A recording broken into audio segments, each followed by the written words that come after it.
যারা নিজেদের যে কোনো মনস্কামনা পূর্ণ করতে চাইছো, সেটা হতে পারে আর্থিক, পারিবারিক, অর্থনৈতিক, ছেলেমেয়ের শিক্ষা, এডুকেশন, চাকরি প্রাপ্তি, বিদেশ যাত্রা, রোগ ভোগ, যে কোনো মনের ইচ্ছেকে পূর্ণ করতে চাইছো, যে কোনো সমস্যাকে দূর করতে চাইছো, কি করতে হবে তার জন্য?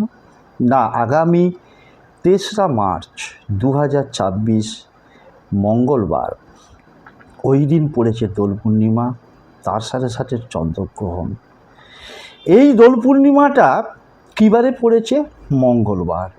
মঙ্গলবার মানেই হচ্ছে ভগবান হনুমানজির বার, আর পূর্ণিমা মানেই হচ্ছে ভগবান বিষ্ণুর আরাধনার দিন। তাই ওই দিন স্নান করে শুদ্ধভাবে শুদ্ধ বস্ত্রে 1 হাত আন্দাজ একটা হলুদ সুতো এবং মৌলি সুতোকে কেটে, একই মাপের দুটো সুতোকে কেটে একটা করে নিচ্ছ, নিয়ে 5টা ফুলযুক্ত লবঙ্গকে পরপর গিট মারছ। গিট মেরে ওং নমো ভগবতে বাসুদেবায় এই মন্ত্রটাকে 11 বার, তারপরে ওং হং হনুমতে নমো এই মন্ত্রটাকে 11 বার জপ করে নিজের মনস্কামনা জানিয়ে বাড়ির প্রধান দরজার উপর দিকে কোনো পেরেক ও হুকের সাহায্যে ঝুলিয়ে দাও।